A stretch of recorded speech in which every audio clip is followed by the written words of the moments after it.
নমস্কার দর্শক বন্ধু, আমি জ্যোতিষ সম্রাট শ্রী শক্তি দীর্ঘ 25 বছর ধরে জ্যোতিষ গবেষণা করছি। হস্তরেখা বিচার করি, বাস্তু বিচার করি, সংখ্যাতত্ত্ব বিচার করি। আজকে আমি বলবো যেসব জাতক জাতিকারা আমরা অনেক সময় দেখে থাকি যে দীর্ঘদিন ধরে মানে চাকরির ক্ষেত্রে দেখা যাচ্ছে যে একাধিক কর্ম পরিবর্তন হচ্ছে।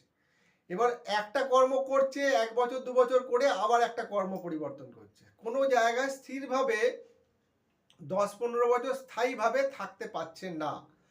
এই স্থায়ীভাবে থাকতে না পারার কারণ কি, সেটা আমরা জন্মচক্র দেখে বা জন্ম যে কুষ্ঠি সেটা দেখে আমরা কি করে বুঝবো যে এই জাতক জাতিকাটা বহুদিন মানে বহু কর্ম পরিবর্তনের যোগ লক্ষ্য করা যায়। যদি কোনো জন্মকালীন হরোস্কোপ বিচার করে দেখা যায় যে সেই মানে জাতক বা জাতিকার দশমভাবে যদি অশুভ রাহু থাকে এবং দশম ভাবের অধিপতি গ্রহ যদি কোনোভাবে নিচস্থ হয়ে বসে থাকে জন্ম চার্টে, তাহলে সেই সব জাতক জাতিকারা কোনো জায়গায় স্থায়ীভাবে কর্ম করতে পারবে না। তার সঙ্গে ষষ্ঠ ভাব ষষ্ঠপতিকেও দেখতে হবে।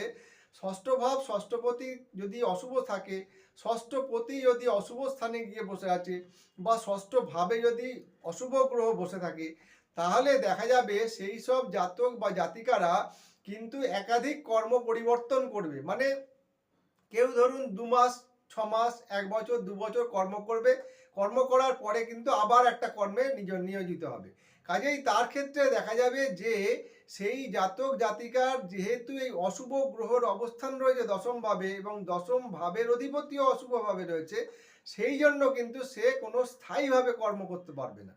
আবার তাই সঙ্গে যদি দেখা যায় বিংশোত্তরীয় মতে রাহুর দশা আসে, তাহলে কিন্তু তার সেরকমই আবার সেইটা ক্ষেত্রে কিন্তু নানা রকম কর্ম পরিবর্তনের যোগ লক্ষ্য করা যায়।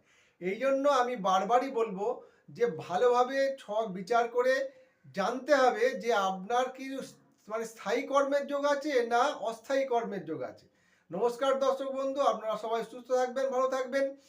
আপনারা যদি আমার সঙ্গে যোগাযোগ করতে চান, আমার ফোন নাম্বার 9831434774। নমস্কার।